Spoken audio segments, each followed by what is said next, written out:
Às vezes, a traição vem embrulhada em sorrisos e se esconde em pequenos gestos que a gente prefere ignorar. Foi assim comigo.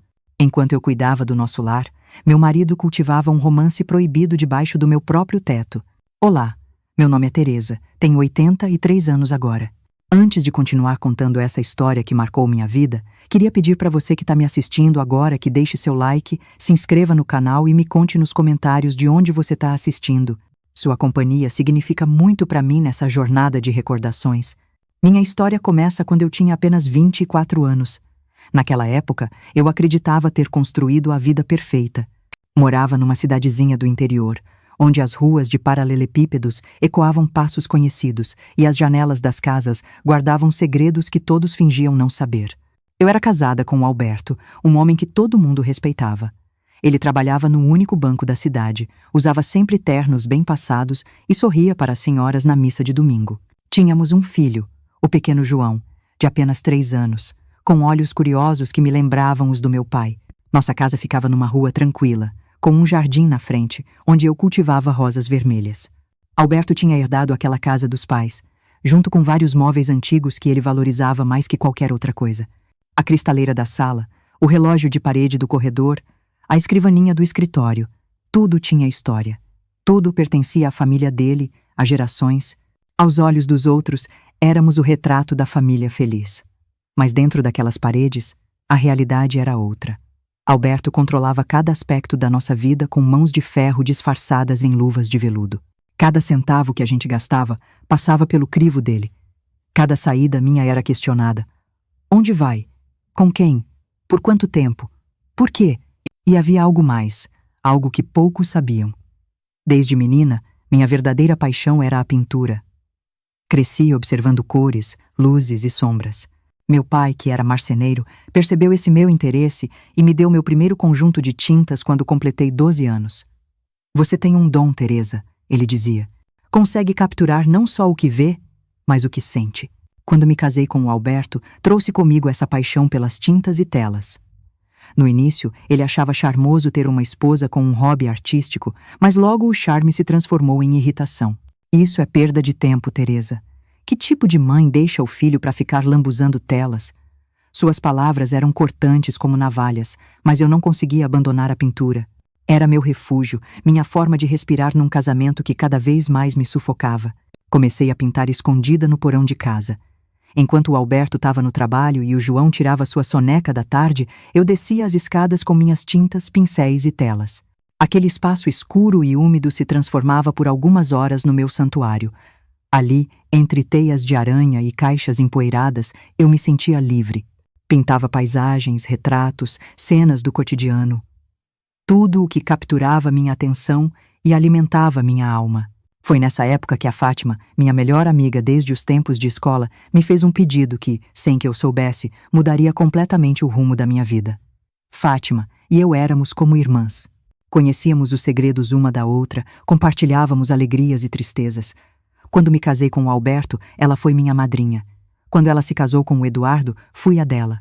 Numa tarde de café na minha cozinha, enquanto o João brincava no quintal, a Fátima me contou a novidade. Estava grávida do segundo filho. Tô tão feliz, Teresa, mas também preocupada com a Clara. Você sabe como adolescentes podem ficar enciumados com a chegada de um bebê. Clara era a filha da Fátima, uma moça de 17 anos. Eu a conhecia desde bebê. Tinha visto aquela menina crescer, se transformar de uma criança travessa numa jovem estudiosa, com olhos doces e sorriso tímido. Pensei em algo que poderia ajudar, continuou a Fátima. A Clara precisa de experiência com crianças, já que logo teremos um bebê em casa. Você se importaria se ela viesse algumas vezes por semana para ser babá do João? Seria bom para ela e também para você, que teria mais tempo livre. Como negar um pedido de alguém que eu considerava uma irmã? Além disso, a ideia de ter mais tempo para pintar, sem a preocupação do João acordar e me descobrir no porão, era tentadora. Claro, Fátima, vai ser um prazer ter a Clara aqui. O João adora ela e assim posso ter mais tempo para organizar a casa. Quando contei para o Alberto sobre o arranjo, esperava resistência. Para minha surpresa, ele concordou imediatamente. É uma ótima ideia. A Clara é uma moça responsável, de boa família, e o Eduardo é meu colega no banco. Faz sentido ajudarmos a filha dele. Na época, sua pronta aceitação me pareceu apenas gentileza com a família de um colega. Só muito tempo depois, entendi seus verdadeiros motivos. A Clara começou a vir para nossa casa 3 vezes por semana, sempre depois da escola. Chegava por volta das 3 da tarde, brincava com o João, lia histórias para ele, o ajudava com pequenas tarefas, como guardar os brinquedos. Enquanto isso, eu aproveitava para descer para o porão e me perder nas minhas pinturas.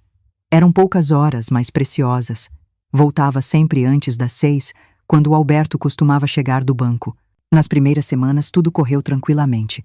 A Clara era carinhosa com o João, responsável, pontual.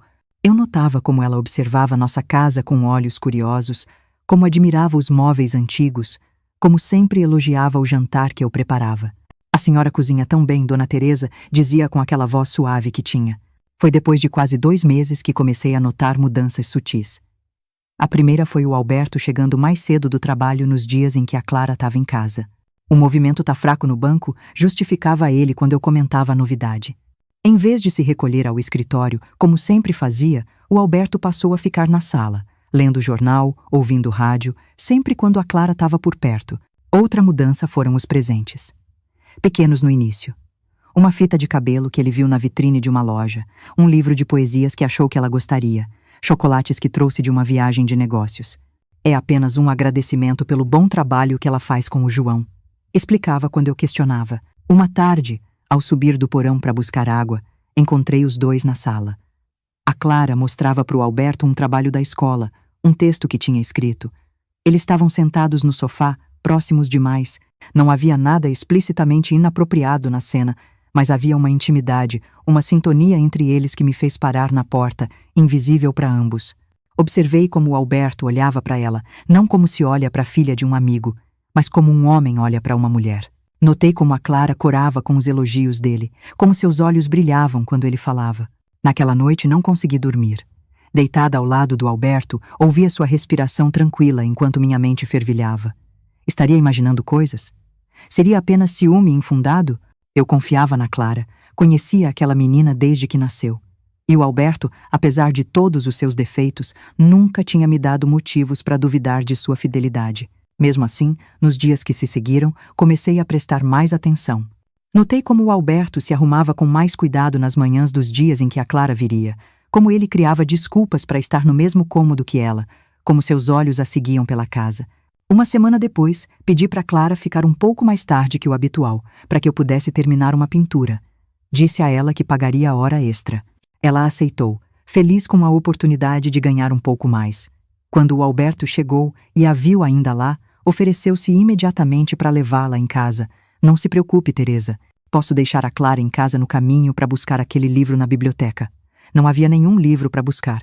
Não havia biblioteca aberta àquela hora. Mas consenti, observando como a Clara sorria animada com a perspectiva do passeio de carro com o Alberto. Eles demoraram quase 1 hora para um trajeto que levaria no máximo 15 minutos. Quando o Alberto voltou, disse que tinha parado para mostrar para Clara a nova pracinha que estavam construindo no centro. Depois passaram na sorveteria. Tudo perfeitamente inocente, explicado com um sorriso tranquilo, como se eu fosse incapaz de perceber a mentira por trás de cada palavra. Naquela noite, tentei conversar com ele, expressar minhas preocupações. Alberto, não acha que está sendo muito atencioso com a Clara? Os presentes, os elogios constantes. Ela é só uma menina. Sua reação foi desproporcional. De repente, o homem calmo e controlado deu lugar a alguém que eu mal reconhecia, com olhos faiscando de raiva. Você tá louca, Teresa? A Clara é praticamente uma criança. É filha do meu colega de trabalho, da sua melhor amiga. Como pode insinuar algo tão absurdo? É esse seu hobby de pintura que está enchendo sua cabeça de fantasias? Suas palavras me fizeram recuar, duvidar de mim mesma. Talvez eu estivesse mesmo exagerando, vendo maldade onde só havia gentileza. Talvez fossem minhas próprias inseguranças falando mais alto. Pedi desculpas, disse que estava cansada, que não estava pensando direito. Mas a semente da dúvida já estava plantada e crescia um pouco mais a cada dia, a cada olhar trocado entre eles, a cada presença inexplicável do Alberto nas tardes que deveriam ser apenas minhas. E da Clara. Semanas se passaram e minhas suspeitas, em vez de diminuírem, só aumentaram. A Clara parecia diferente também, mais arrumada, com um toque de batom nos lábios, um perfume discreto. Pequenas mudanças que talvez passassem despercebidas para outros, mas não para mim, que a conhecia desde sempre. Uma tarde, ao voltar do porão mais cedo que o habitual, ouvi risos vindos da cozinha. Caminhei em silêncio pelo corredor e parei junto à porta entreaberta. O Alberto estava em casa, horas antes do horário normal. Ele e a Clara estavam lado a lado, preparando um lanche. Nada de errado nisso. Exceto pela forma como seus corpos quase se tocavam, como ele inclinava a cabeça para falar próximo ao ouvido dela, como ela ria de algo que ele sussurrava. Foi nesse momento que soube, no fundo do meu coração, que algo estava muito errado naquela casa. Algo que eu precisava enfrentar, por mais doloroso que fosse. Naquela noite, depois de ver o Alberto e a Clara na cozinha, não consegui dormir. Revirava na cama, repassando na mente cada gesto, cada olhar, cada mudança sutil no comportamento dos dois. Quando o sol nasceu, eu já tinha tomado uma decisão. Precisava conversar com a Fátima. Se havia algo acontecendo entre o Alberto e a Clara, ela tinha o direito de saber. Como mãe, como amiga, esperei até o meio da manhã, quando sabia que o Eduardo já teria saído para o banco. Vesti meu melhor vestido, aquele azul marinho com pequenas flores brancas que guardava para ocasiões especiais. Penteei meus cabelos com cuidado. Passei um batom discreto. Olhando no espelho, vi uma mulher assustada, mas determinada. Deixei o João com a vizinha, Dona Lourdes, que sempre me ajudava quando precisava sair. Caminhei lentamente até a casa da Fátima, ensaiando mentalmente o que diria. Como abordaria um assunto tão delicado? O sol de outono brilhava suave e as árvores começavam a perder suas folhas, criando um tapete dourado nas calçadas. Era um dia bonito demais para o que estava por vir. Quando cheguei à casa da Fátima, meu coração batia tão forte que temi que ela pudesse ouvi-lo antes mesmo que eu batesse na porta. Respirei fundo, pedi forças a Deus e bati 3 vezes na porta de madeira pintada de verde. A Fátima atendeu com um sorriso que logo se transformou em surpresa. Não era comum eu aparecer sem avisar, especialmente àquela hora do dia. Teresa, aconteceu alguma coisa? O João tá bem? Tá tudo bem com o João, respondi, tentando controlar o tremor na voz. Precisamos conversar, Fátima. É importante. Ela me convidou para entrar e seguimos para a varanda dos fundos, onde tantas vezes tínhamos tomado café juntas, compartilhado segredos, sonhos, medos. Sentamos nas cadeiras de vime, uma de frente para a outra. O jardim bem cuidado exibia hortênsias em flor, as preferidas dela. Você tá me assustando, Teresa. O que houve? Tentei começar de forma suave, escolhendo cuidadosamente minhas palavras. Fátima, somos amigas há tanto tempo. Sabe que jamais faria algo para te magoar, não é? Ela assentiu, o rosto começando a mostrar preocupação. É sobre a Clara. Hesitei, buscando coragem. E o Alberto? O que temeles? Tenho notado coisas, comportamentos estranhos. O Alberto chegando mais cedo em casa, nos dias em que a Clara tá lá, dando presentes para ela, criando situações para ficarem sozinhos. À medida que eu falava, o rosto da Fátima mudava. A preocupação dava lugar à incredulidade, depois à indignação. O que exatamente você está insinuando, Teresa? Não estou insinuando nada, apenas compartilhando minhas preocupações. A Clara é muito jovem, impressionável, e o Alberto, bem, ele é um homem adulto que deveria saber se comportar adequadamente. A Fátima se levantou bruscamente, os olhos faiscando de raiva. Você está acusando minha filha de se envolver com seu marido? A Clara, minha Clara, que você conhece desde que nasceu? Não estou acusando a Clara de nada. Tentei explicar, sentindo que a conversa estava fugindo do meu controle.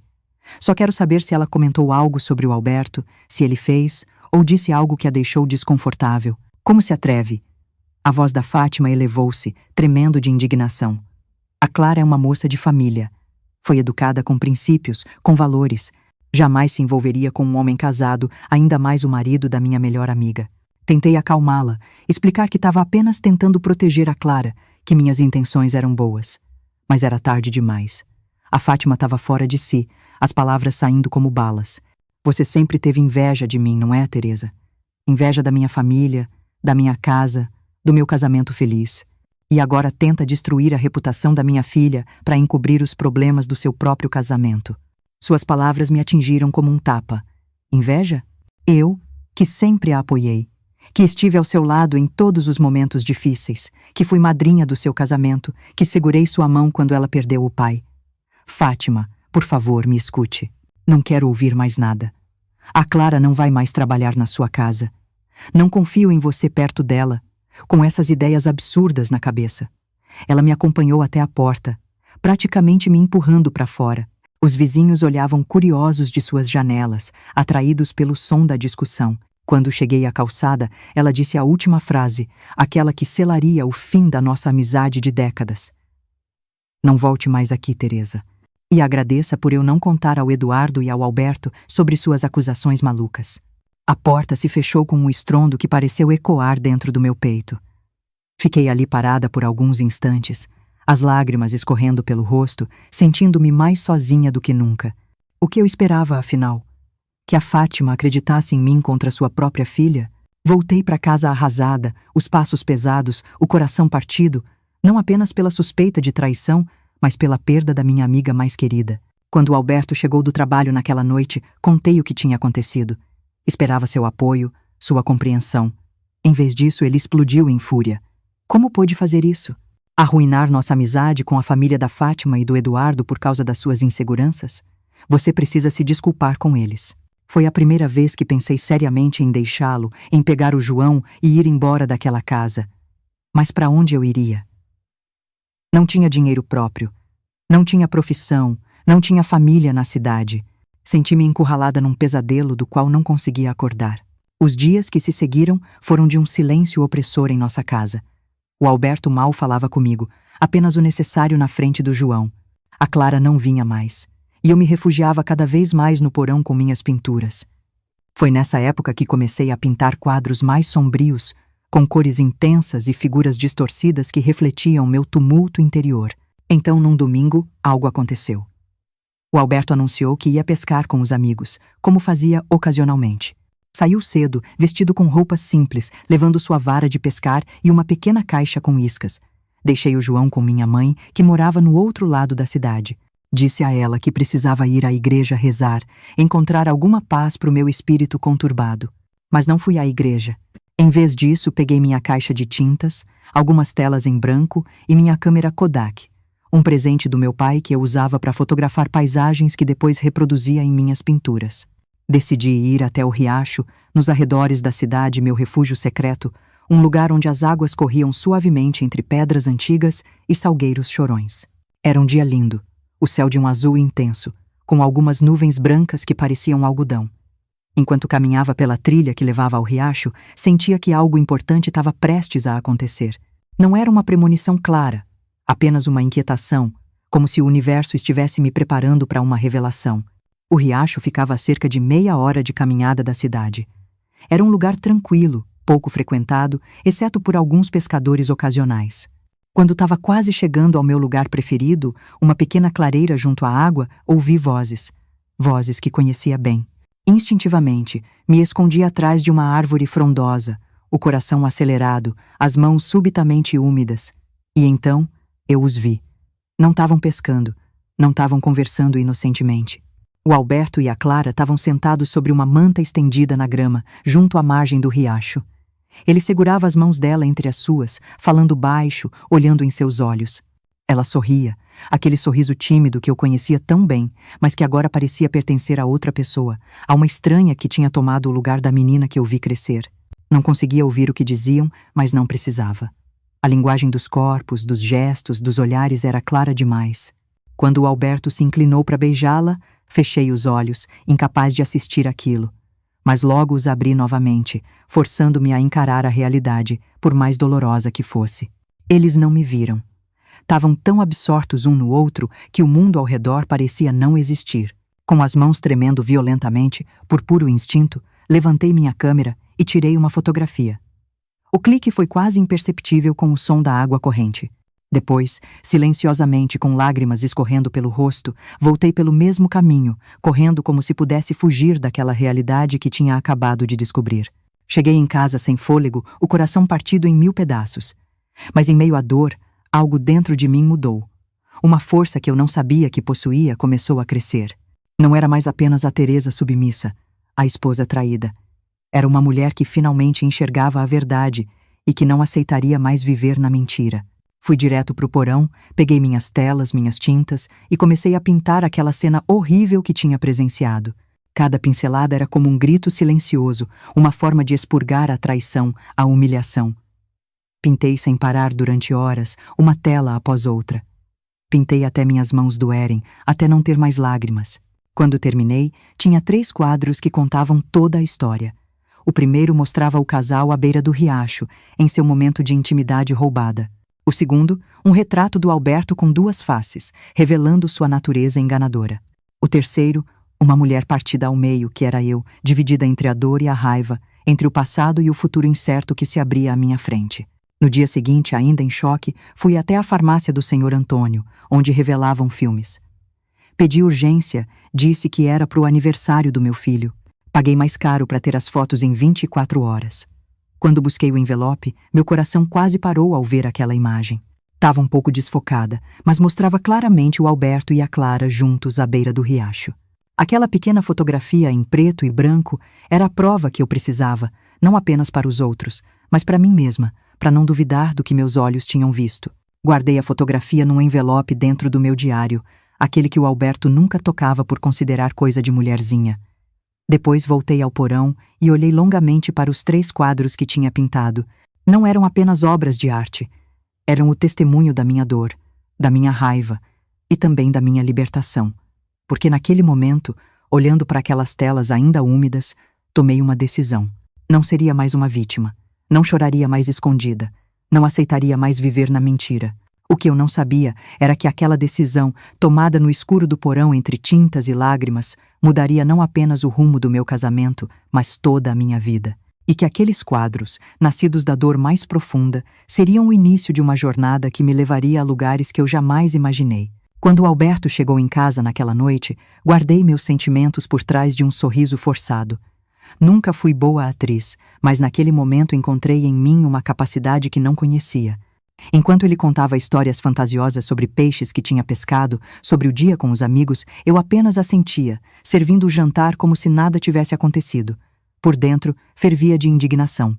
Como foi a pescaria? Perguntei, observando cada movimento dele, cada hesitação nas mentiras que saíam tão facilmente de sua boca. Ele falou sobre o tempo, sobre os amigos, sobre os peixes que não conseguiu pegar. Mentiras, todas mentiras. Em algum momento daquela conversa, percebi que tinha vivido anos acreditando em histórias semelhantes, fechando os olhos para sinais que estavam ali, bem na minha frente. Esperei pacientemente. Depois que o João adormeceu, convidei o Alberto para ver algo no porão. Ele estranhou, claro. Nunca demonstrava interesse pelo meu passatempo inútil, mas algo no meu tom de voz deve ter lo deixado curioso. Descemos as escadas em silêncio. O porão estava na penumbra, apenas com uma única lâmpada iluminando as 3 telas que eu tinha posicionado cuidadosamente. Quando acendi a luz, vi seu rosto se transformar em segundos. Primeiro, confusão. Depois, compreensão. Por fim, uma mistura de raiva e medo que nunca tinha visto antes. "O que significa isso, Teresa?" perguntou com a voz trêmula, oscilando entre ameaça e súplica. "Foi isso que vi hoje no riacho, Alberto. Não fui a única a pescar algo valioso." Seu rosto mudou de cor. Primeiro ficou pálido como papel, depois vermelho como as minhas rosas do jardim. Ele negou, claro. Disse que eu estava enlouquecendo, que aquilo era fruto da minha imaginação doentia, que minha pintura estava me levando a criar fantasias. Tentou me fazer duvidar do que meus próprios olhos tinham visto. Sem dizer nada, peguei o segundo quadro, o retrato dele com 2 faces, e o coloquei bem na sua frente. "Este é você, Alberto. Um homem que vive de mentiras, um homem com 2 faces." Ele tentou arrancar a tela das minhas mãos, rasgá-la. Lutamos pela primeira vez em anos. Não recuei. Não tive medo dos seus gritos, do seu tamanho, da sua força. Algo dentro de mim era mais forte que tudo isso. Minha dignidade recém-descoberta. "Você enlouqueceu. Vou te internar. Ninguém vai acreditar nessas histórias", gritava fora de si. "Tenho provas, Alberto." Respondi com uma calma que nem eu sabia de onde vinha. "Tenho uma fotografia." Mencionei a fotografia, mas não a mostrei. Aquela era minha carta na manga, meu trunfo para o momento certo. Ele ficou paralisado por alguns instantes, tentando calcular se eu estava blefando. Depois, pegou seu casaco e saiu batendo à porta, dizendo que ia dormir na casa de um amigo para eu recuperar o juízo. Aquela noite, sozinha com o João dormindo no quarto ao lado, foi a mais longa e também a mais libertadora da minha vida. Sentada no porão, olhando para minhas pinturas, comecei a planejar cada passo do meu futuro. Não era mais uma menina assustada. Era uma mulher traída, sim, mas uma mulher que acabava de descobrir sua própria força. Na manhã seguinte, depois de levar o João para a escola, fiz algo que jamais imaginei ter coragem. Fui até a casa da Fátima. Quando ela abriu a porta, seu rosto demonstrou surpresa e irritação. "O que você quer, Teresa? Já não causou problemas suficientes? Preciso falar com você", respondi calmamente. "É importante." Relutante, ela me deixou entrar. Sentamos na mesma varanda onde, dias antes, ela tinha me expulsado. Pedi desculpas por ter vindo sem avisar e disse que havia algo que ela precisava ver. Convidei-a para ir até minha casa, para ver algo no porão. "Se for mais uma de suas acusações malucas contra minha filha, não tenho tempo para isso", respondeu com frieza. "Não são acusações, Fátima, são fatos. E acho que você, como mãe, merece saber a verdade. Algo no meu tom, na minha postura, deve ter despertado sua curiosidade. Talvez tenha sido a tranquilidade com que falei, tão diferente da mulher nervosa e insegura que ela conhecia. Depois de alguns minutos de hesitação, ela concordou em me acompanhar. Quando chegamos ao porão, mostrei a ela as 3 pinturas. Ela olhou para cada uma em silêncio. Seu rosto não demonstrava nenhuma emoção, como se estivesse vendo paisagens sem importância. "Estes são seus pesadelos, Teresa", disse finalmente, com uma voz que tentava ser firme, mas que tremia ligeiramente. "Apenas imagens criadas pela sua mente." Foi então que tirei do bolso a fotografia que tinha revelado. A coloquei ao lado do primeiro quadro, aquele que mostrava o Alberto e a Clara à beira do riacho. Mesmo sendo um pouco desfocada, mesmo em preto e branco, a imagem era inconfundível. Quando a Fátima viu a fotografia, suas mãos começaram a tremer. Ela a pegou, examinou de perto, depois olhou novamente para a pintura. As duas mostravam a mesma cena, o mesmo momento, capturados de formas diferentes, uma pela câmera, outra pelo meu coração ferido. "Não pode ser verdade", repetia ela como um mantra, como se pudesse mudar a realidade apenas negando-a. "A Clara não faria isso. Ela é apenas uma menina. Uma menina de 17 anos, Fátima. E o Alberto, um homem de 30 que deveria ter vergonha." A Fátima desabou numa cadeira, com as mãos no rosto. As lágrimas começaram a cair. Primeiro poucas, depois em torrentes. Não era apenas a mãe que chorava pela descoberta da filha numa situação comprometedora. Era também a amiga que percebia tardiamente que tinha errado ao não acreditar em mim. "Me perdoe, Teresa", disse ela entre soluços. "Eu deveria ter confiado em você. Deveria ter prestado mais atenção." Não respondi imediatamente. Uma parte de mim queria consolá-la, dizer que tudo ficaria bem. Outra parte, mais ferida e amarga, queria que ela sentisse pelo menos um pouco da dor que eu tinha sentido quando ela me chamou de louca quando me expulsou de sua casa. Fiquei em silêncio, deixando que ela processasse a verdade a seu próprio tempo. "O que vai fazer agora?" perguntou finalmente, enxugando as lágrimas. "Não sei ainda", respondi honestamente. "Mas sei que não posso continuar vivendo assim, fingindo não saber, aceitando mentiras." A Fátima assentiu, compreendendo. Falamos por algum tempo sobre a Clara, sobre o Alberto, sobre o que aconteceria a seguir. Ela me garantiu que conversaria com a filha, que a afastaria do Alberto a qualquer custo. Quando se despediu, abraçou-me como não fazia há muito tempo. "Seja qual for sua decisão, tô do seu lado agora", disse, apertando minhas mãos entre as suas. Depois que a Fátima saiu, algo dentro de mim mudou. A conversa com ela tinha sido o primeiro passo, mas sabia que havia muito mais a fazer. Não queria apenas confrontar o Alberto. Não queria apenas expor sua traição. Queria me libertar. Queria reconstruir minha vida em novas bases. Queria mostrar a ele e ao mundo que eu era mais forte do que todos pensavam.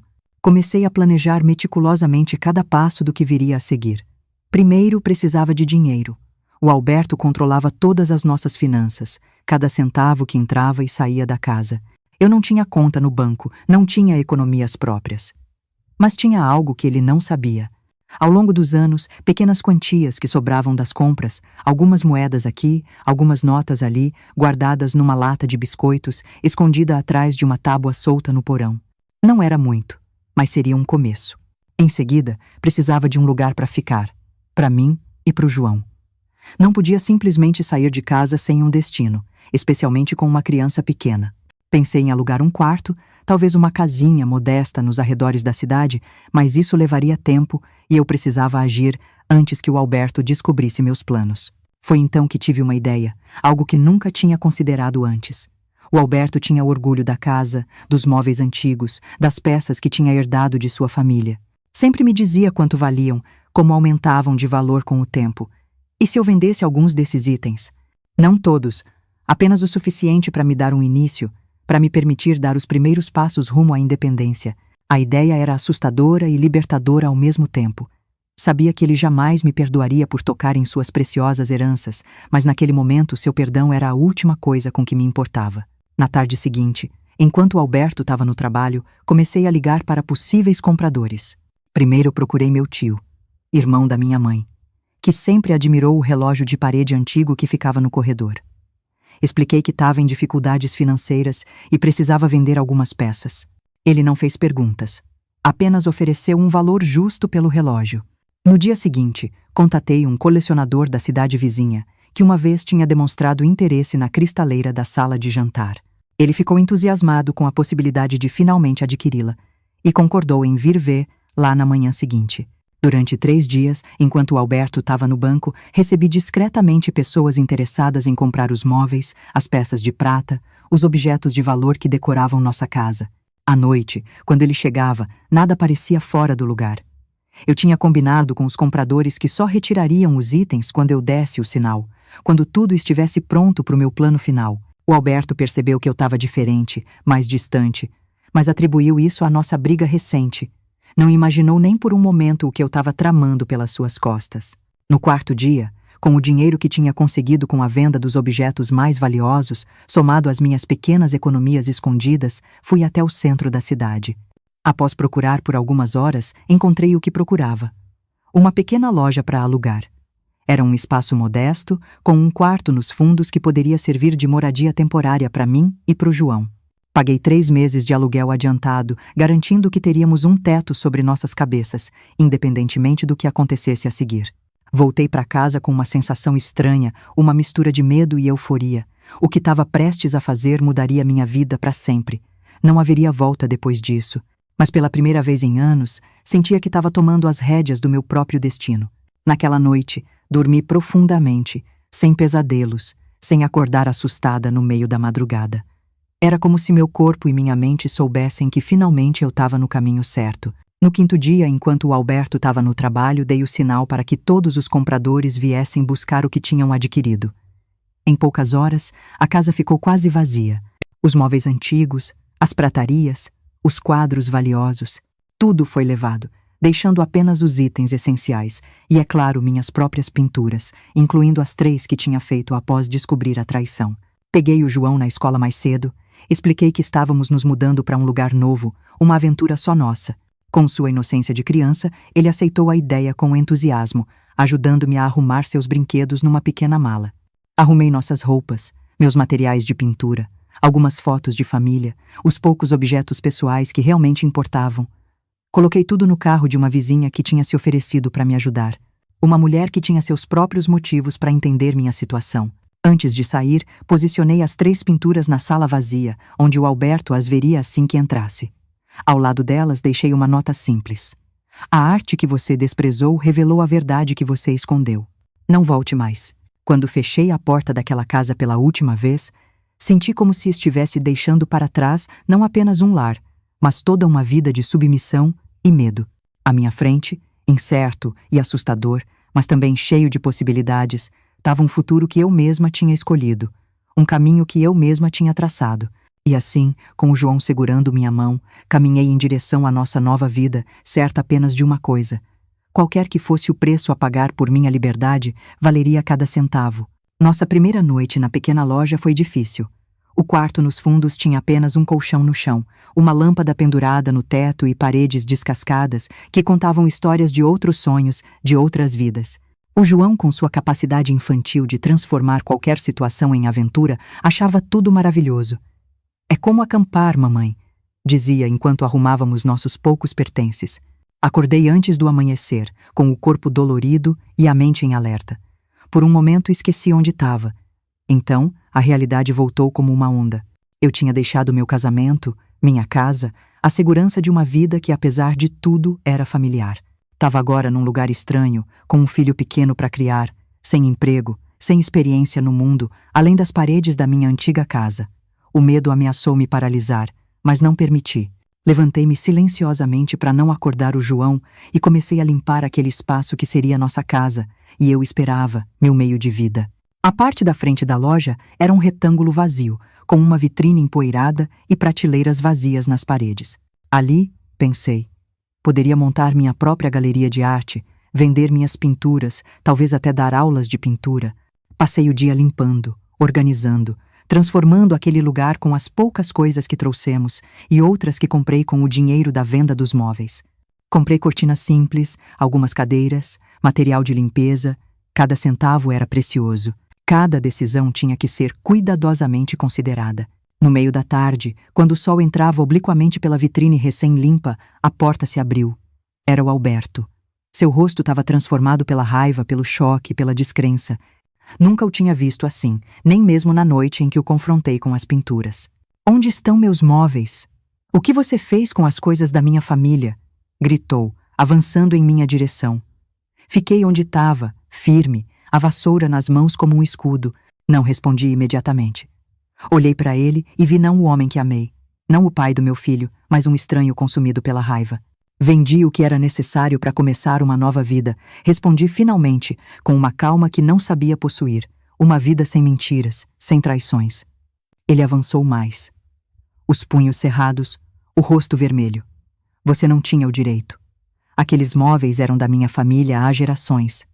Vou te processar, vou te colocar na cadeia. Faça o que achar melhor, Alberto. Mas saiba que se me levar a um tribunal, levarei também minhas provas. A fotografia, os depoimentos dos vizinhos que viram você com a Clara. Tem certeza que quer isso? Que toda a cidade saiba que tipo de homem você é." Minhas palavras o atingiram como um tapa. Ele recuou, os olhos arregalados, calculando o custo da exposição pública. O Alberto sempre se preocupou muito com as aparências, com o que os outros pensavam dele. A ideia de ser o assunto dos cochichos da cidade, de perder o respeito que tanto prezava, era insuportável. "Você não pode ficar com meu filho", disse ele, mudando de tática. Um juiz nunca daria a guarda a uma mulher que abandonou o lar, que roubou os bens do marido. Senti um arrepio de medo. O João era tudo para mim. A ideia de perdê-lo era a única coisa que poderia me fazer recuar. "E como você explicaria ao juiz por que eu saí de casa, Alberto? Como explicaria a fotografia? Como explicaria seu envolvimento com uma menina de 17 anos? Novamente ele recuou. Estava encurralado e sabia disso. Seu olhar vagou pela loja simples, pela vitrine, ainda sem nada para mostrar, pelo chão que eu acabara de varrer. "Você não vai conseguir, Teresa. Vai falir em um mês. Vai voltar rastejando, implorando para que eu te aceite de volta." "Talvez", respondi sem desviar o olhar. "Mas mesmo que eu fale, mesmo que perca tudo, terei tentado. Terei vivido de acordo com o que acredito, não como uma sombra na sua vida." Ele ficou em silêncio por um momento, então riu, uma risada amarga, sem humor. "Sempre soube que essa sua pintura ia acabar te enlouquecendo. Pobre Teresa, vivendo em fantasias, achando que pode ser uma artista. Saia, Alberto", disse firmemente. "Saia agora ou chamarei a polícia." Ele deu um passo em minha direção, a mão levantada como se fosse me bater. Foi quando a porta se abriu novamente. Era Dona Eulália, a proprietária da loja vizinha, uma mulher robusta e determinada que vendia tecidos e aviamentos. Atrás dela, seu marido, um homem alto e forte. "Algum problema aqui?" perguntou Dona Eulália, os olhos fixos no Alberto, na sua mão ainda erguida. O Alberto baixou o braço lentamente, percebendo que agora tinha testemunhas. Seu rosto se recompôs numa máscara de dignidade ofendida. "Nenhum problema. Estava apenas conversando com minha esposa. Ex-esposa, corrige." E a conversa acabou. O Alberto olhou para mim uma última vez. Um olhar que misturava raiva, desprezo e, surpreendentemente, uma ponta de admiração. Então, saiu, batendo a porta com força suficiente para fazer a vitrine tremer. Quando ele se foi, minhas pernas cederam. Sentei-me numa das cadeiras que tinha comprado mais cedo, tremendo como uma folha. Dona Eulália se aproximou, colocou a mão no meu ombro. "Tá tudo bem, minha filha?" Não consegui responder imediatamente. As lágrimas que tinha contido durante todo o confronto com Alberto agora corriam livremente. Não eram lágrimas de tristeza ou de medo, mas de alívio. Tinha enfrentado o meu maior medo, o Alberto em sua fúria, e sobrevivido. "Vai ficar tudo bem", disse finalmente, enxugando o rosto. "Agora vai ficar tudo bem." Dona Eulália me convidou para jantar naquela noite. Eu e o João fomos recebidos em sua casa aconchegante, com uma mesa farta e sorrisos genuínos. Foi nosso primeiro jantar como pessoas livres, nosso primeiro vislumbre do que poderia ser uma vida sem medo. Nos dias que se seguiram, trabalhei incansavelmente para transformar a pequena loja numa galeria de arte. Pintei as paredes de branco, instalei luzes que destacavam as pinturas. Criei um espaço acolhedor, onde as pessoas se sentiriam à vontade para olhar, para apreciar, para talvez comprar. No início, as pessoas vinham por curiosidade. A notícia de que a esposa do Alberto tinha saído de casa e aberto uma galeria de arte correu rapidamente pela cidade pequena. Alguns vinham esperando um espetáculo, um drama, talvez até lágrimas. Em vez disso, encontravam uma mulher serena, mostrando com orgulho suas obras. As primeiras vendas foram modestas. Um pequeno quadro para a esposa do farmacêutico. Uma paisagem do riacho, não aquela que revelou a traição, nunca venderia essa para um professor da escola local. Pequenas quantias que, somadas, mal davam para pagar as contas. Mas então algo inesperado aconteceu. A Fátima veio me visitar. Não nos víamos desde o dia em que lhe mostrei a fotografia. Entrou timidamente na galeria, olhando ao redor com admiração genuína. Isso é incrível, Teresa. Você realmente tem talento. Conversamos longamente naquele dia. Ela me contou que tinha mandado a Clara para morar com a avó em outra cidade, para afastar lá do Alberto e dar a ela um novo começo. Disse que seu casamento com o Eduardo estava passando por momentos difíceis, mas que estavam tentando reconstruir. Antes de sair, a Fátima me fez um pedido inesperado. Queria que eu pintasse seu retrato. Seria o primeiro retrato que faria como artista profissional, a primeira encomenda de verdade. Aceitei, claro, o coração transbordando de emoção. O retrato da Fátima mudou tudo. Quando ficou pronto, ela o mostrou a todos os seus conhecidos, falando maravilhas do meu talento. Logo outras mulheres da cidade começaram a me procurar, querendo também seus retratos. Não eram apenas os rostos que eu capturava nas telas, mas algo mais profundo, algo que muitas vezes elas mesmas não sabiam que possuíam até se verem através dos meus olhos. A pequena galeria começou a prosperar. Não era uma fortuna, longe disso, mas era o suficiente para pagar as contas, para comprar comida, para me dar a liberdade de respirar sem medo. Comecei a dar aulas de pintura nas tardes de sábado. No início, eram apenas algumas crianças, filhos de amigas da Fátima. Depois, adultos também se interessaram. Um dia, uma mulher entrou na galeria. Nunca tinha visto antes, mas havia algo familiar em seus olhos assustados, em sua postura retraída. "Ouvi falar de você", disse ela baixinho, olhando por cima do ombro, como se temesse ser ouvida. "Ouvi que você conseguiu sair." Entendi imediatamente o que ela queria dizer. Convidei-a para o fundo da loja, ofereci um café. Ela me contou sua história, tão semelhante à minha que parecia um eco. Um marido controlador, agressivo, uma vida de medo e submissão, o desejo desesperado de libertação. "Não sei como fazer", confessou, as mãos tremendo ao segurar a xícara. "Não tenho para onde ir, não tenho dinheiro próprio e tenho 3 filhos pequenos." Naquele momento, percebi que minha galeria poderia ser mais do que um lugar para vender arte. Poderia ser um refúgio, um ponto de encontro para mulheres que, como eu, buscavam sua própria voz, seu próprio caminho. "Você não está sozinha", disse a ela, segurando suas mãos entre as minhas. "Vamos encontrar um jeito juntas." E assim, começou o que viria a se tornar, com o tempo, um círculo de apoio para mulheres da cidade e arredores. Não era nada oficial, nada grandioso, apenas um espaço seguro, onde podiam falar, ouvir, aprender, crescer. Onde podiam descobrir, como eu tinha descoberto, que a vida além do medo era possível. O Alberto tentou mais algumas vezes me intimidar. Veio à galeria, fez ameaças, tentou me convencer de que eu fracassaria. Cada vez que aparecia, encontrava uma mulher mais forte, mais segura, menos disposta a recuar. Com o tempo, suas visitas se tornaram menos frequentes, até cessarem completamente. O João crescia feliz em nosso pequeno mundo. Ia para a escola, tinha amigos, ajudava na galeria depois das aulas.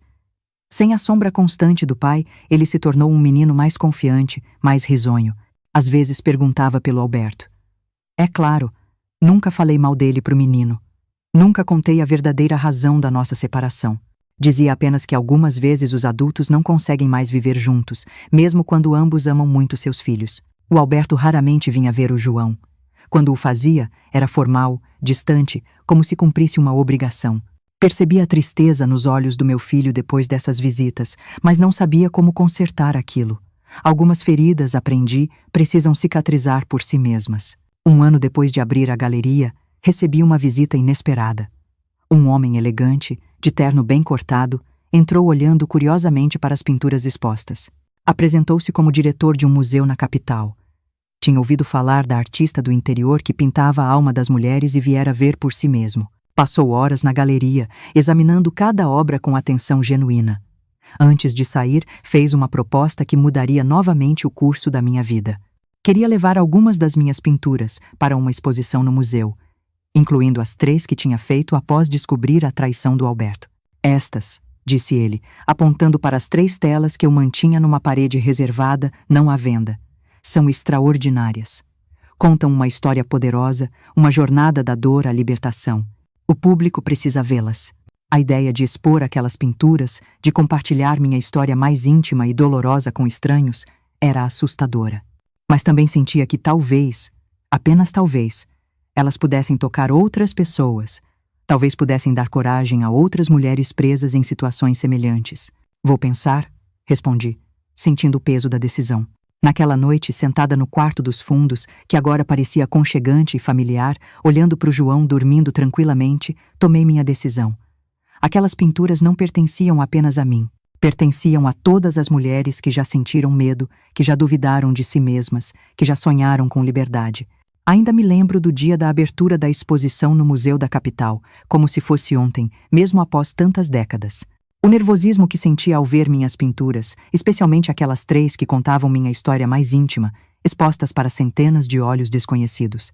O João, com seus quase 5 anos, segurando minha mão com força, vestido com seu melhor conjunto, o cabelo cuidadosamente penteado. Eu tinha economizado durante meses para comprar um vestido novo para a ocasião, verde escuro, simples, elegante.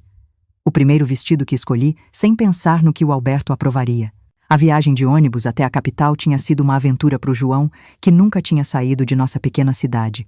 Seus olhos brilhavam diante dos prédios altos, das ruas movimentadas, das vitrines coloridas. Para mim, era uma mistura de excitação e terror. Sentia-me como uma impostora, uma pintora amadora de cidade pequena, prestes a ser ridicularizada por conhecedores sofisticados. Quando entramos no museu, fiquei paralisada por um momento. O salão era amplo, iluminado, com pé direito alto e paredes de um branco imaculado. Minhas pinturas, penduradas com cuidado, pareciam pertencer àquele lugar, como nunca pertenceram à pequena galeria improvisada. As cores vibravam sob as luzes especiais. Os detalhes que eu mesma tinha esquecido ressurgiam com força renovada. No centro do salão, destacadas numa parede especial, estavam as 3 pinturas que documentavam minha descoberta da traição do Alberto. O diretor do museu tinha insistido em colocá-las juntas como uma narrativa visual, uma história contada em 3 atos. Tinha mandado fazer uma placa discreta. Trilogia do Renascimento, Teresa Moreira. Renascimento. A palavra ecoou em minha mente. Era exatamente isso que tinha acontecido. Eu tinha morrido de certa forma naquele domingo à beira do riacho e renascido nas semanas e meses que se seguiram. Uma morte e um renascimento que agora estavam expostos para que todos vissem. As pessoas começaram a chegar. Críticos de arte, colecionadores, curiosos, amantes da cultura. Notei alguns olhares condescendentes, a provinciana que teve sua chance, mas também expressões de genuína admiração. Uma mulher parou longamente diante das 3 pinturas centrais, olhando-as com tanta intensidade que parecia querer absorvê-las. Quando se virou, vi que seu rosto estava marcado por lágrimas silenciosas. Obrigada, disse ela baixinho ao passar por mim, sem saber que eu era a artista. Obrigada por pintar o que não consigo dizer. Aquele momento, mais do que qualquer crítica favorável que viria depois, mais do que qualquer venda, validou minha decisão de expor aquelas obras. Não eram apenas minhas dores, minhas lutas, minha jornada. Eram experiências compartilhadas por tantas outras mulheres, silenciadas por convenções sociais, por medo, por vergonha. A exposição foi um sucesso surpreendente. Os críticos elogiaram a autenticidade visceral e a força emocional crua das minhas pinturas. Vendi quase todas as obras expostas, exceto as 3 da trilogia que o museu acabou adquirindo para sua coleção permanente. Voltei para casa com uma quantia que jamais tinha sonhado possuir e, mais importante, com a confiança de que meu trabalho tinha valor, de que minha voz merecia ser ouvida. A vida na pequena cidade mudou após a exposição. As pessoas me olhavam de forma diferente.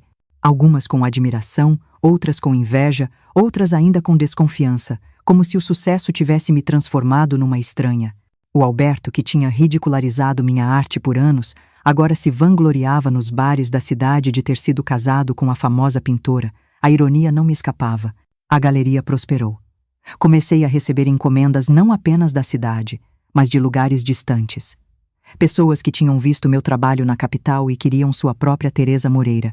Pude finalmente sair do quarto dos fundos da loja e alugar uma casa pequena, mas confortável, com um jardim onde o João podia brincar e um cômodo ensolarado que transformei em ateliê. O círculo de apoio para mulheres continuou crescendo. O que começara como encontros informais na galeria se transformou num grupo organizado com reuniões semanais. Mulheres de todas as idades vinham compartilhar histórias, buscar conselhos, oferecer ajuda mútua. Algumas estavam em situações semelhantes à que eu vivera com o Alberto. Outras enfrentavam desafios diferentes, mas igualmente difíceis. Juntas, encontrávamos força, soluções, esperança. Comecei a dar aulas de arte para essas mulheres. Não eram apenas lições sobre técnicas de pintura, sobre cores e perspectivas. Eram oportunidades para que expressassem o que muitas vezes não conseguiam dizer com palavras. Vi mulheres tímidas, assustadas, que mal ousavam olhar nos olhos dos outros, se transformarem diante das telas em branco. Vi mãos trêmulas firmarem-se ao segurar um pincel. Vi sorrisos surgirem em rostos que pareciam ter esquecido como sorrir. O João crescia nesse ambiente de criatividade e solidariedade feminina. Diferente de muitos meninos da sua idade, criados para reprimir emoções, para desconfiar do que era considerado coisa de mulher, meu filho aprendeu a valorizar a sensibilidade, a empatia, a expressão artística. Ele também pintava, com um talento natural que enchia meu coração de orgulho, mas sua verdadeira paixão era a música. Aos 10 anos, economizei para comprar-lhe um violão. E logo a casa se encheu de melodias que ele criava, algumas alegres, outras melancólicas, todas profundamente sentidas. O Alberto continuava sendo uma presença esporádica na vida do filho. Aparecia de tempos em tempos, trazia presentes caros, fazia promessas grandiosas que raramente cumpria. Percebia a decepção nos olhos do João após cada visita, o silêncio que o envolvia por dias depois que o pai partia. Tentava compensar esse vazio com amor dobrado, com atenção constante, mas sabia que havia feridas que nem o amor mais dedicado poderia curar completamente. Os anos passaram, marcados por pequenas e grandes conquistas. O João se formou na escola com honras, o primeiro aluno da turma. Consegui comprar a casa onde morávamos, garantindo que nunca mais teríamos que nos preocupar com teto. Fiz outras exposições em outras cidades, sempre com a trilogia do Renascimento como centro, sempre com novas obras que refletiam minha jornada contínua de autodescoberta. Quando o João completou 18 anos, anunciou que queria estudar música na capital. Senti um aperto no coração. A ideia de vê-lo partir, de ficar sozinha na casa que tínhamos compartilhado por tantos anos, era dolorosa. Mas também senti um orgulho imenso do jovem confiante e talentoso em que ele tinha se transformado, do homem que tinha coragem de seguir seus sonhos. "Você me ensinou isso, mãe", disse ele na noite antes de partir, enquanto tocava uma música que tinha composto especialmente para mim. Me ensinou a não ter medo de ser quem eu sou, de fazer o que amo. Suas palavras foram o maior presente que poderia ter recebido. A confirmação de que, apesar de todos os erros e dificuldades, tinha feito algo certo na criação daquele menino. A casa ficou silenciosa após a partida do João, preenchida apenas pelo som dos meus pincéis nas telas, pelos passos solitários nos corredores, pelo ocasional miado do gato que tinha adotado para fazer companhia. Mas não era uma solidão triste, desamparada. Era um espaço de paz, de reflexão, de criação. Continuei pintando, ensinando, apoiando outras mulheres. A galeria, agora administrada por uma ex-aluna, enquanto eu me dedicava mais à criação, tornou-se um ponto de referência cultural na cidade.